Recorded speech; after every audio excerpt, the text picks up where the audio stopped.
मध्य प्रदेश के स्कूलों का नया सेशन शुरू होने वाला है, लेकिन इसके पहले ही बच्चों से लेकर पेरेंट्स तक सब परेशान हैं। वजह है निजी स्कूल संचालकों ने अपनी मनमानी करनी शुरू कर दी है। हालांकि राजधानी भोपाल में अभिभावकों को राहत देने के लिए कलेक्टर ने स्कूल की मनमानी रोकने के लिए आदेश निकाले हैं। हर साल इस तरह के आदेश जिलों में निकाले जाते हैं, लेकिन आखिर उनका पालन नहीं होता। एक बार फिर भोपाल कलेक्टर ने आदेश निकाले हैं, लेकिन दूसरे जिलों का हाल क्या है, हमारी इस रिपोर्ट में देखिए।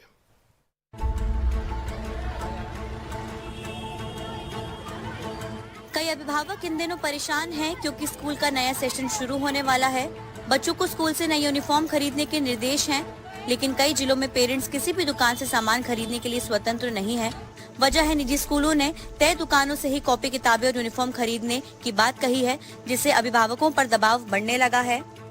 स्कूल संचालकों ने अभिभावकों को बाध्य करके रखा हुआ है इस चीज़ के लिए कि फलानी दुकान से ही आपको ड्रेस खरीदनी है, फलानी दुकान से ही आपको किताब कॉपी खरीदनी है। अगर वही चीज़ हमें दूसरी दुकान से अगर हमें 100 रुपये की मिल रही तो दूसरी दुकान से 150 रुपये की मिलती है। हमारे लिए बहुत कठिनाई का दौर है ये। वो अपनी कमीशन खोरी के लिए स्कूल संचालक ये काम करते हैं, जिसमें हम लोगों का बहुत नुकसान होता है और इसमें सरकार को कोई कठोर कदम उठाना चाहिए ताकि ये एक समस्या का हल हो सके। ये हाल सिर्फ जबलपुर का नहीं है, आर्थिक राजधानी इंदौर का भी यही हाल है। एक साल पहले कलेक्टर ने आदेश जारी किए थे कि स्कूल प्रबंधन खरीदारी के लिए अभिभावकों को मजबूर नहीं कर सकता, लेकिन आदेश अभी भी बेअसर है। स्कूलों की दादागिरी है साहब। ड्रेस है, 2 ड्रेस लाओ बच्चों को, पर कोर्स यहाँ से जहाँ से बोलो वहीं से लो। यानी इस कदर का भारी पड़ता है कि कोर्स और कई जगह का चलाते ही नहीं है लोग। आपको यहीं से लाना, कोर्स यहीं से लाना। वो ड्रेस का भी ठेका टेलरों को दे दिया है कि आपको ड्रेस यहीं मिलेगी, और वो एक जेब पे मोनो दे देते कि ये लगवाना तो उसके वहीं मिलेगा। उसके अलावा मोनो मिलता ही नहीं, मजबूरी में लेना पड़ती। जो ड्रेस 250 की है वो 550 600 की लेना पड़ती है हमारे को। कलेक्टर ने 1 साल पहले आदेश जारी करा था 2023 में, तो उसका कोई असर हुआ? कोई असर नहीं हुआ साहब। लेकिन भोपाल के अभिभावकों को कलेक्टर ने फिलहाल राहत दी है। उन्होंने आदेश जारी किया है कि जिस स्कूल प्रबंधन ने अभिभावक पर स्कूल या कॉलेज से ही यूनिफॉर्म, किताबें या किसी भी तरह की स्टेशनरी खरीदने का दबाव डाला तो उन्हें कड़ी सजा भुगतनी होगी। यूनिफॉर्म या किताबों के लिए दबाव डालने पर FIR हो सकती है। शिकायत मिलने पर धारा 144 के तहत कार्रवाई होगी। किताबों की लिस्ट स्कूल के नोटिस बोर्ड पर लगानी होगी। शिक्षण सामग्री पर स्कूल या कॉलेज का नाम छपा नहीं होना चाहिए। उल्लंघन पर IPC के सेक्शन 188 के तहत कार्रवाई होगी। बच्चों के माता पिता इसका स्वागत कर रहे हैं।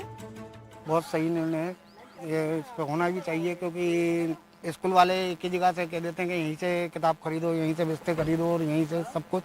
तो इसके लिए बहुत अच्छा निर्णय लिया और ये पूरे मध्य प्रदेश में होना चाहिए। लेकिन कुछ स्कूल संचालक कह रहे हैं कि बड़े प्राइवेट स्कूल के मनमानी से माता पिता सभी परेशान हो चुके हैं। अब स्कूल वालों की व्यवस्था है, वो किस तरह से देते हैं किताबें, यहाँ भी देते हैं, वहाँ किताबें होती हैं और उनका स्कूल वालों का अपना व्यवसाय है। मेरा अपना व्यवसाय किताब बेचने का है। कहीं ना कहीं ये जो सरकार का नियम है उसको दरकिनार करके मोनोपोली तो चलती है। गवर्नमेंट की पॉलिसी के अनुसार NCERT की किताबें, MP बोर्ड की किताबों में से ही परीक्षा ली जाती है, तो वो गवर्नमेंट की पॉलिसी बहुत अच्छी है साहब, मैं इससे सहमत हूँ। हाँ, कुछ स्कूलों में ऐसा हो सकता है, मैं इसका बात नहीं कह सकता मैं पूरी तरह से। तो बड़े बड़े स्कूल है, बड़ी बड़ी दुकानें हैं, उनके बारे में मैं किसी के बारे में कुछ नहीं कहता। लेकिन है मार्केट में, हाँ मार्केट में ऐसा है और इसी वजह से उनको बता दिया जाता है कि आपको वही दुकान से मिलेगी किताबें। जी हाँ, ये भी सही है आपकी बात। ये मानते हैं ना आपके? हाँ बिल्कुल होता है, ऐसा होता है। लालच तो लगा हुआ है, लालच लगा हुआ है जी। तो निजी स्कूलों में 80% to 90% ऐसी चीजें हैं जिन चीजों को बताया जाता है। अब कितने % है ये तो मैं नहीं कह सकता, सबकी अपनी अपनी व्यक्तिगत मान्यता है और व्यक्तिगत राय होती है, लेकिन मैक्सिमम ऐसा है। लेकिन लोग ऐसा करते हैं। जहां एक और बच्चों के कंधों पर बोझ बढ़ता जा रहा है, तो वहीं पेरेंट्स की जेबों पर भी। हर साल इस तरह के आदेश निकाले जाते हैं कि स्कूल संचालक अब अपनी मनमानी नहीं कर सकते, लेकिन इन आदेशों का पालन कभी भी नहीं होता। लगातार पेरेंट्स परेशान हो रहे हैं, मानसिक और आर्थिक रूप से परेशानी झेल रहे हैं, लेकिन इसका अंत कब तक होगा, ये फिलहाल एक सबसे बड़ा सवाल पैदा होता है। भोपाल से कैमरा पर्सन अभिषेक सिंह के साथ अमृतांशी जोशी की ब्यूरो रिपोर्ट।